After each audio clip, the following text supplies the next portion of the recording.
Hello, everyone. Hello, everybody. Welcome to Roll True TV, and this is the Get to Know Me video that you've all been waiting for. So basically, I put out some little feelers on Instagram the other day. I put on my story, ask me about me. And the making of this video has already been eye-opening and quite humbling because it was apparent to me 24 hours after I put that story up that no one wants to get to know me. Do you know what I mean? I got about 5 questions, bruv. So yeah, I'm going to answer those 5 questions for the benefit of those 5 people. And I'll be on my way, guys. I'm not going to hold you too long. Also, I need to start with a disclaimer.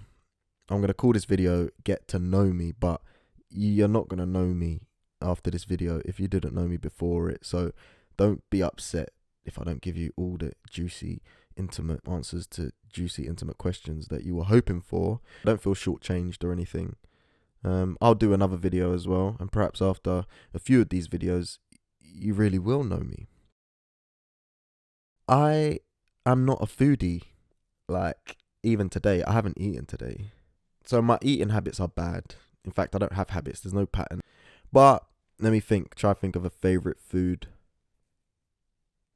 I quite like Indian. If I want a takeaway, the first thing I'll probably think of is Indian food. Chicken korma. Chicken korma is my favorite food. With rice, with some pilau rice and Peshwari naan. There's no way you can ever get an Indian takeaway without getting at least one Peshwari naan. So yeah, that's my favorite food. Growing up in England, obviously football is the first and sort of most popular sport that most young men will play, and lots of young women as well. So yeah, I started off football being my main passion. Sports wise, I was never overly passionate about football. Like most boys growing up in London want to be professional footballers when they grow up. Me, I never really had that goal. It would have been nice. Like as a kid, I thought, yeah, that'd be cool. But I can't remember growing up and thinking, oh, I really want to be a pro. As much as I idolized people like Steven Gerrard and other Liverpool legends. Don't ask me why I'm from London and support Liverpool. Or you can ask me if you want, and I'll answer it in the next Get to Know Me video. So there's football. I played tennis. I actually went to like lessons and stuff, tennis lessons, but I was never great. It was just one of the things that my mum got me and my siblings involved in. I switched schools and situations quite a lot growing up, yeah. You see, if I'm not careful, you will actually get to know me in this video. So I changed situations quite a lot growing up, yeah. And there was something in me that always wanted to try something new when I went to new places. So I went to a new school, and having played football for most of my life to that point, I was like, let me try something new. So I joined basketball club and I joined badminton club. Both sports I really enjoyed. Then I went to a new school and I was like, let me try something new again. So I joined the rugby team. Perhaps the sport that I'm best at is athletics and running. I was actually, as a child, trained by Liz McColgan, the legendary Scottish world champion at 10,000 meters, as well as other honors in her career. Brilliant lady and brilliant coach.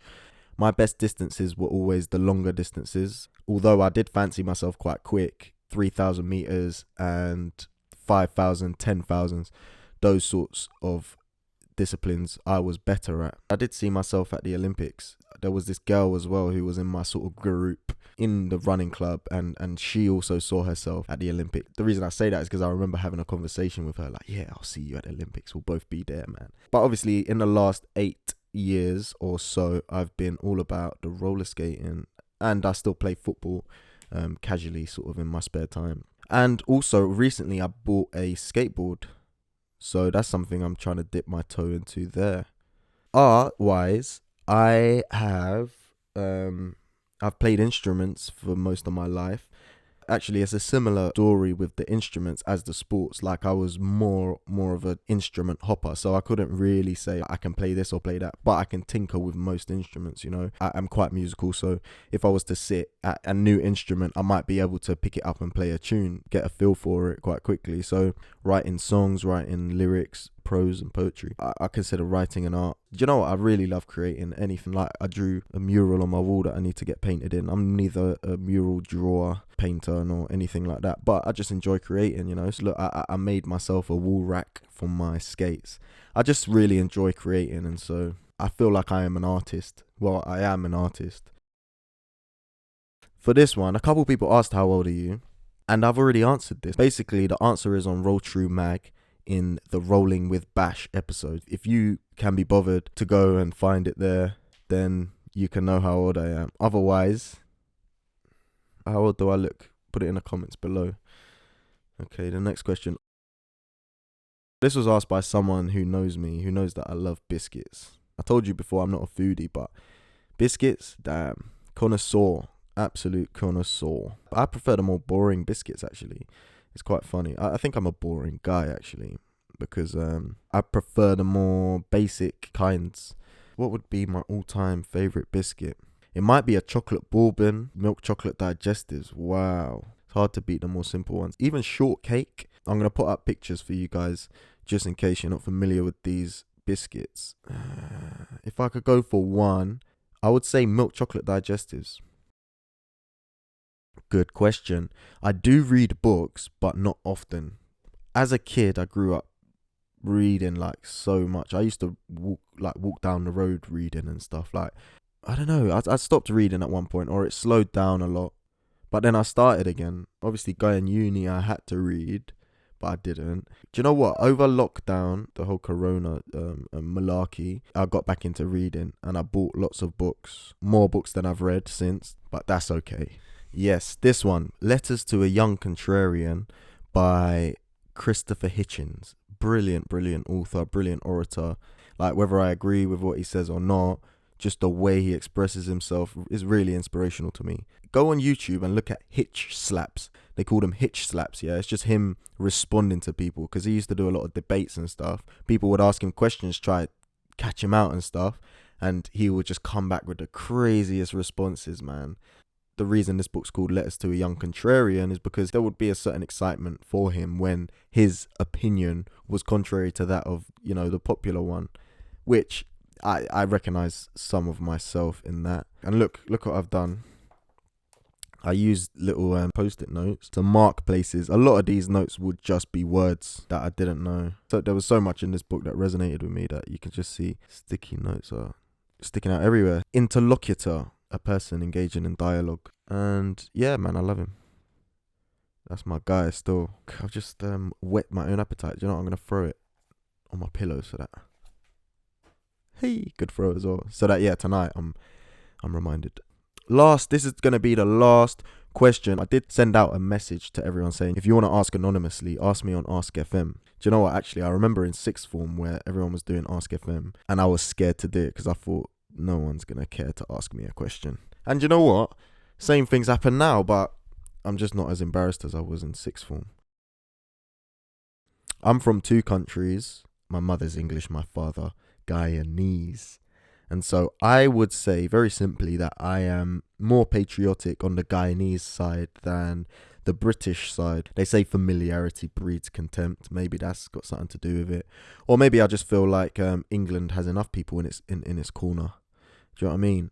And as such, have sort of gravitated more to the more exclusive, you know, the more exclusive fraternity. I don't believe in patriotism, actually. Like, identity is a really important aspect of anyone's life, and I very much identify as a Guyanese person. But I think in general in the world, actually, people need to take anything they judge or have an opinion on more case by case.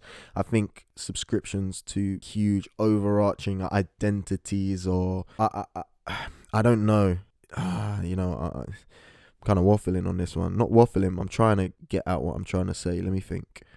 I think it can be dangerous being too tribal, because you end up overlooking things that normally you might not overlook, you know. I don't want to feel like I'm only in solidarity with someone because they're Guyanese or because they're English, although sometimes that happens. If I meet a Guyanese person in England, I'm much more likely to have time for them, you know, or an English person around the world. Actually, that's not true. That's not true. Because when I go on holiday in Europe and I see English people, I'm looking for the exit. But I've got nothing against England, though. I love England and appreciate it. As I've grown older, I've come to realize the significance of places, the significance of experiences in the man that I am today. And so I have a great respect and a great appreciation for England, Guyana, and every other country that I have any sort of link with. So yeah, there's a great respect, but there's no patriotism. I think that was a weird one to end on. No, I don't. Thank you everyone for watching this get to know me video. Keep a lookout for any other videos dropping on RTTV. Oh yeah, how do you like this new location? This is a bit more intimate. This is on my sofa. I'll give you the BTS, yeah. This took forever to set up, man. Let's see, I had to do a couple lights, which the lighting isn't good anyway. I need to figure out the lighting. Also, I've lost a tripod. I'm using a makeshift tripod. And where I'm sat is just so far from all my points, so I had to rewire my room pretty much. Do you know what? They say humans are really good at adaptation. Humans are really good at setting routes, to be honest. I did a video here like a month ago or something, started doing videos over there at my desk, and then try come back and do a video here, and it's like pulling teeth just to move all my equipment and stuff again. So a part of adaptation is getting comfortable, and then once you get comfortable, it becomes that much harder to adapt. But anyway, lest I continue to rant on and on and on, remember every day is leg day, even if it's not a leg day video.